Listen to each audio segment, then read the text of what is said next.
Test zum Interview mit Leonard Cohen am 22. Das Mikrofon, die Probe. Ist die Batterie noch geladen? Test, Test, Test.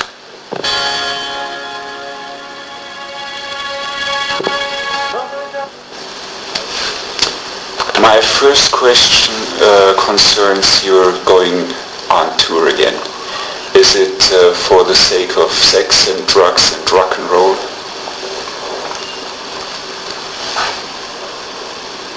I don't think any of those items are available anymore to the average singer. Sex? No, too dangerous. Drugs, wouldn't go near them. Yeah, music is good, but as they say in rock and roll, they don't pay you to sing, they pay you to travel. Excuse me? They don't pay you to sing, they pay you to travel. Yeah, right. Is it one of those tours where you wake up in a different city every night? I think every morning? Most tours have that quality. How long will you be on the road? We're doing about 50 concerts in Europe, about 30 in North America, and about 20 in Australia and Japan. So it will take you the whole year probably? Well, we do about 5 concerts a week. So that's a working week. Really is. You see, at the level that I play at, if we were doing large forums or auditoriums, you could do 2 or 3 a week, maybe 1 or 2 a week. But at the level that I work at, which is concert houses, you have to play that many just to be able to break even. Yeah, right. You coming to Munich too? Yes, I hope so. I haven't looked at my schedule, but it hasn't been completely determined yet. All right. I used to play in the Circus Krone there a few times. The last time I missed you because I couldn't get in. It was sold out the moment I came there. They sold the last ticket, just 5 people in front of me. That's a great hall. Yeah, I always liked it. It's great for rock and roll because it's got this closed-in feeling. It's kind of a big family, and the audience can look at each other. Yeah, it's nice hall. Right behind you. Well, talking about your new album, it's obviously it's more aggressive than it used to be. Some of the music on it. Does that mean you have overcome your resignation or your melancholy that used to be on the former albums? That's like, have you stopped beating your wife?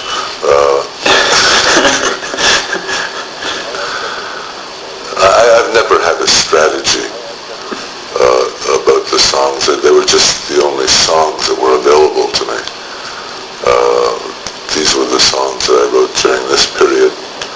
But I imagine they're going to get, I don't know what to say. Maybe I should explain what I mean.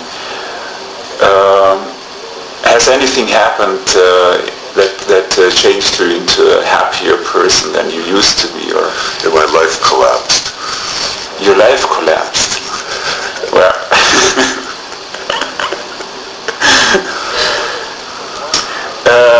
At one time, you were quoted to say, actually I got it from a TV special on you. You said that there aren't any great lovers. Great lovers always are losers. I said that? Yeah. What did I mean by that? I don't know what I meant by that.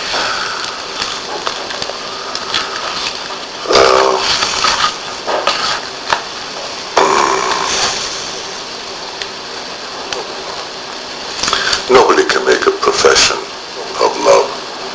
Anybody who tries to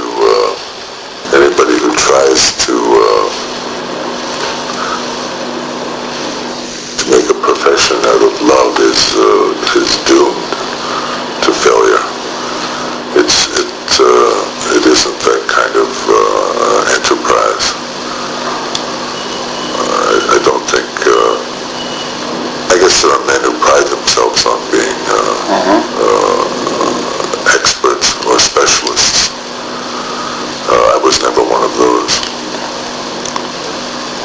consider yourself a beginner?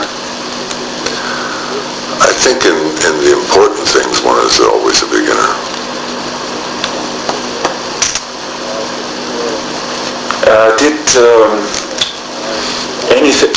Did your attitude towards did anything in your life change with the advent of AIDS and the discovery of the AIDS virus? Yes, I think my natural sense of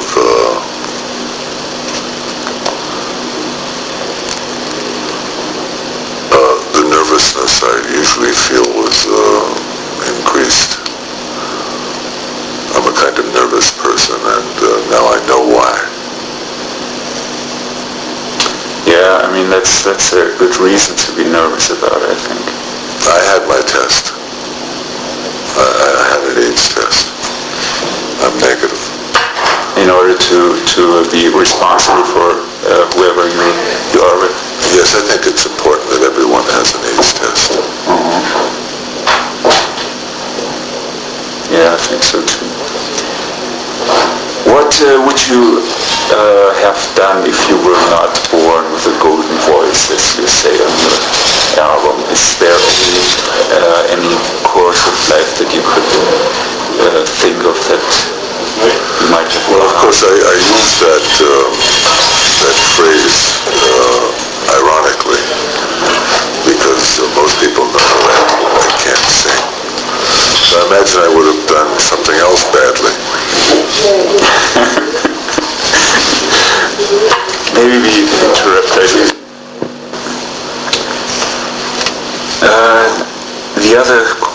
The next question is about where you come from. You were born in Canada. In Montreal, yeah. In Montreal, to your child of Jewish parents. That's right. And you're living in Paris. No, I don't. I still live in Montreal. You still live in Montreal? I have a little house there. But you're going to Greece to I haven't been in Greece for some time. I did live there for a number of years. But you're not... I don't live there anymore. So you still consider yourself Canadian? Montrealer. Montrealer, yeah. Is that... But your work, your art, the things you are publishing, is that for Canada, or would you say it's aimed to a wider audience? I think it's meant for everybody. I don't have a specific audience in view. Montreal is an interesting city. It's hard to describe to anyone who hasn't been there, but people who come from there seem to love it.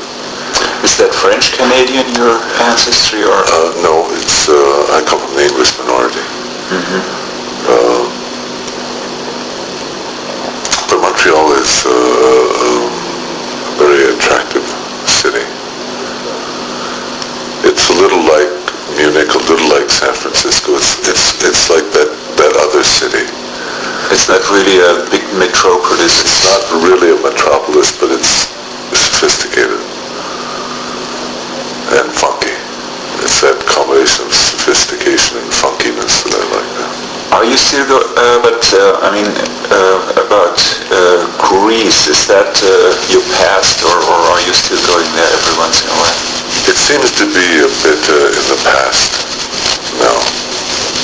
You don't need this kind of escapism anymore? I don't know if it was escapism at the time.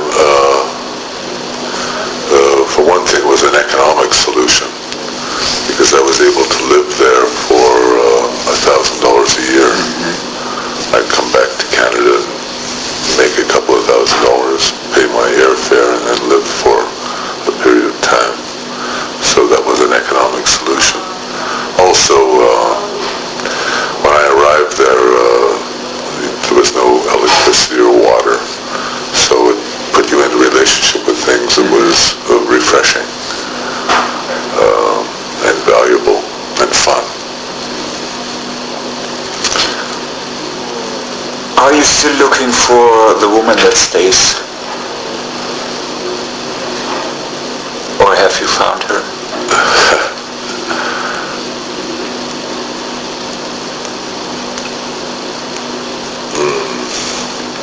It's hard to speak about one's personal life, huh?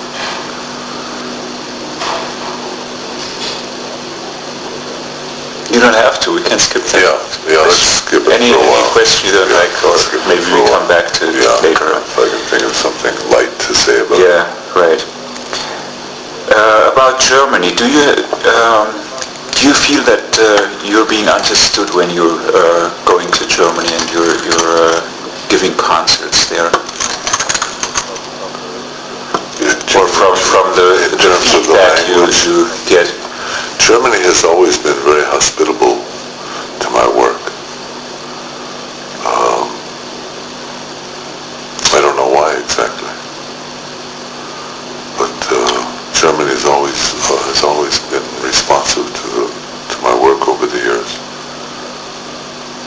There was a time between 69 and 72 when I left Germany for California. You couldn't go into any woman's apartment without having your records played, you know. It was it was all over the place, you know, right next to the Rolling Stones or something like that, but Leonard Cohen was really popular for a while, and yeah, you probably felt it when you went there. I seem to go in and out of fashion in different countries.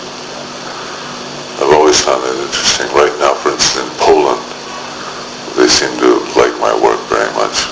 I was there a couple of years ago doing concerts, and they even had a Leonard Cohen festival every year where they circulated my work and played the songs. Great. That sort of thing. And then you drop out of the country no longer. The culture of that particular country no longer needs you. You no longer speak for a certain moment, and then perhaps you come back again a little later on. Where do you think you are the most popular at the moment? Where do you get the most response from? Right now it seems to be Spain, Scandinavia, and Poland. How about Greece? Some of the music was always inspired by Greek music. Yeah, I love Greek music, and Greece is one of the few countries where they have, for one reason or another, been able to resist American music because their own music is so powerful. Their music is beautiful. Their popular music is terrific. Yeah, I love it too. That's wonderful. It's really significant that they haven't, surrendered totally to American forms or English forms. Southern Europe seems to have more of a cultural identity than Central Europe or Northern Europe in that respect. Yeah. The musical respect. What were we talking about? I forget. Pardon me? I forget what we were talking about. No, that was about if you have the feeling that you're being understood in Germany. That's where it came from. Yeah, I'm not someone who goes around worrying about whether he's understood. I think that you stand up, you make your statement, and some people get it, some people don't. Your books are being translated. You know there are German editions? I know there are translations, I brought one, actually. Still going on? Still going on. Oh, that's curious, huh? What does that mean? Who else but for you? And it's a little... Oh, I see. It's a very different title, and it's a strange translation, I have to tell you. Yeah. It's a strange book. It's not the kind of book... I never sat down to write a book of prayer. And I'm surprised that it has gone anywhere at all, because it's the kind of book you write when your back's up against the wall. And that's what you address yourself to an absolute. But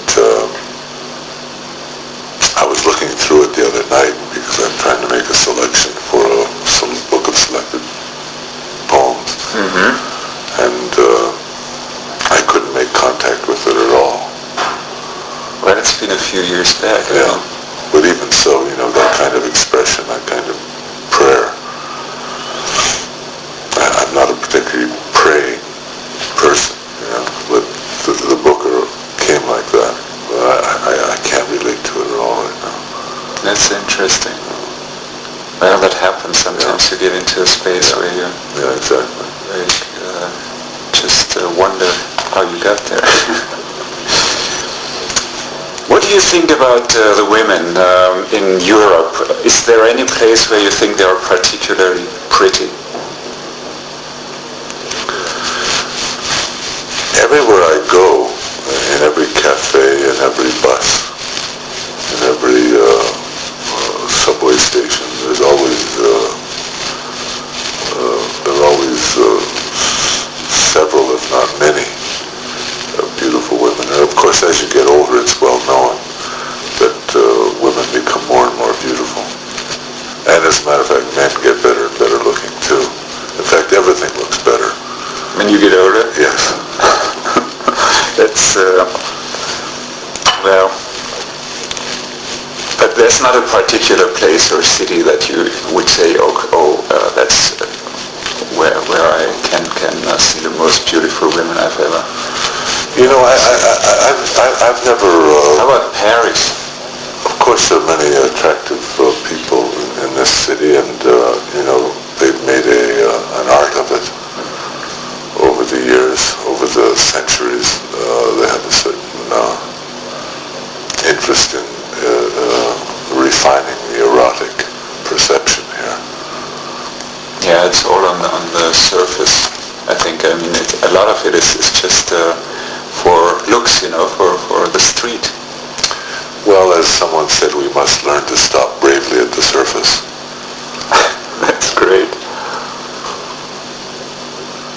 Maybe I said that. That's the 80s, I think. I mean, my impression is that the more we get into this decade, the more everything depends on package, on looks, on. There seems to be a great emphasis on form over contents. Parents today, But I don't look at these things like a horse trader. That's great.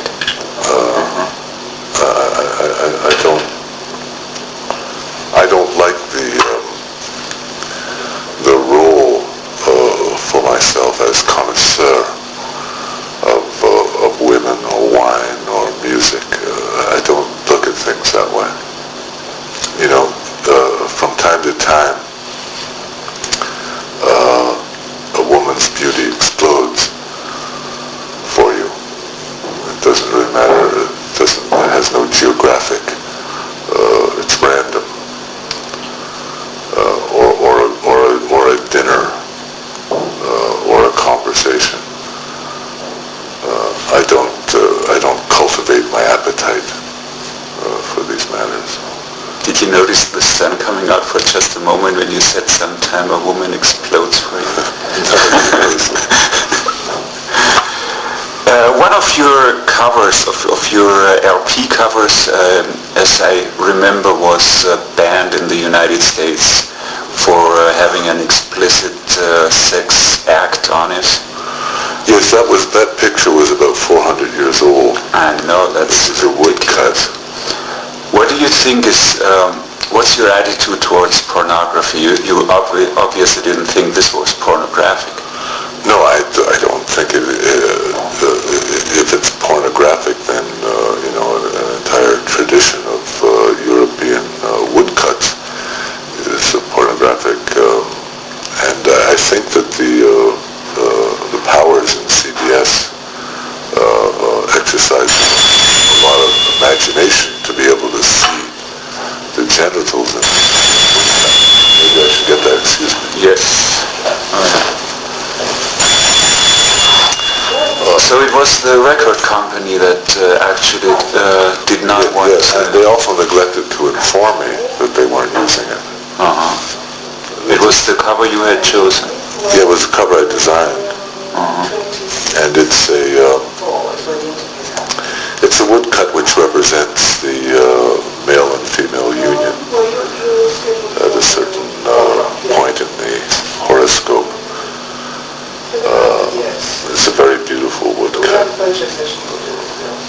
obviously it was a commercial decision because they were afraid that a lot of wholesalers would not take it, with this kind of cover on.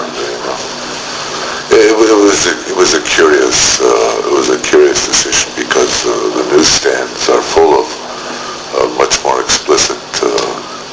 Well, if you go to certain small towns in America, or even bigger cities in the Midwest or places like that, a magazine like Playboy is still sold in a brown paper bag. They still can't put it out in the open. The Spanish company solved the problem by redrawing the wing of one of the angels so that it obscured the genital area. They changed the artwork. That's incredible. Well, you didn't have any problems with it in Europe, I think. Except I don't think anybody ever. I don't think anybody was driven to self-abuse by that cover.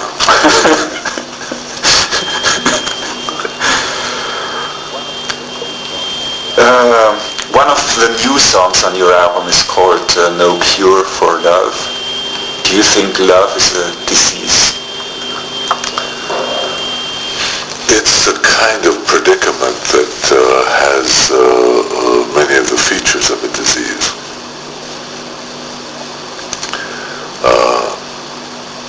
I think the heart cannot be governed. The heart cooks like shish kebab, sizzling and bubbling and crackling in the heart, and no one is a master of the heart. No one controls the heart. In that sense, it always implied a certain dis-ease. And apparently that's the way it's meant to be. As we say in the song, I even heard the angels declare it from above.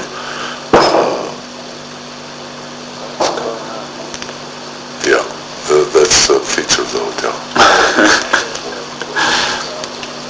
Another quote from your album, first we take Manhattan, then we take Berlin. How far have you gotten with my program? Yeah. Of course, this is a war song and a call to arms to an army that doesn't exist and will never exist, and even if it existed, it wouldn't want to fight. It's an appeal to a certain constituency that is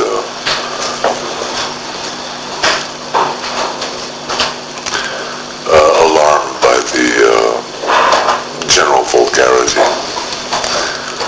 of things, and alarmed and at the same time fascinated.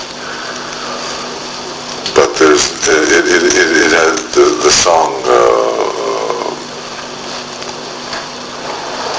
The song itself understands that there's no consequence to this appeal to arms. Yeah, I heard it from some really heavy rock band. Somebody already covered it. Really? In a kind of really rocky way. Well, Jennifer Warnes did a version. Yeah, that I don't think that was that one. Might have been somebody else. Oh, really? But I thought it would be great with a punk band, Yeah, it's a punk song. Yeah.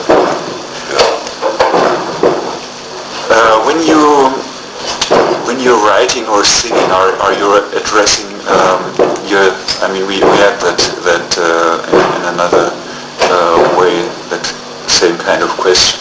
Is it more for women or for men that you're writing?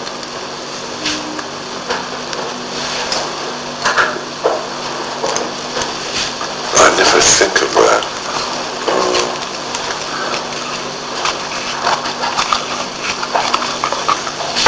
It's a good question. I don't think it...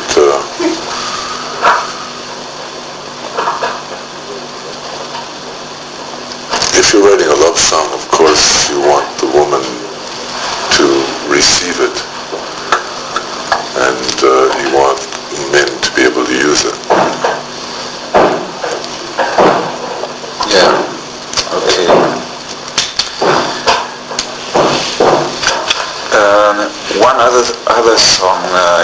It's called Everybody Knows, and one of the lines goes, everybody knows that the ship is sinking, everybody knows that the captain lied, if I quote it correctly. Right, the boat is leaking. The boat is leaking. Do you think mankind can be saved? Or do you do you think it's too late already? That's a serious question, because they in Germany they had it on one of the most important political magazines the other day about dinosaurs compared to mankind, you know. And I think a lot of people have the feeling that it's already too late. How do you feel about it? I think that's wishful thinking. I think we're going to stumble along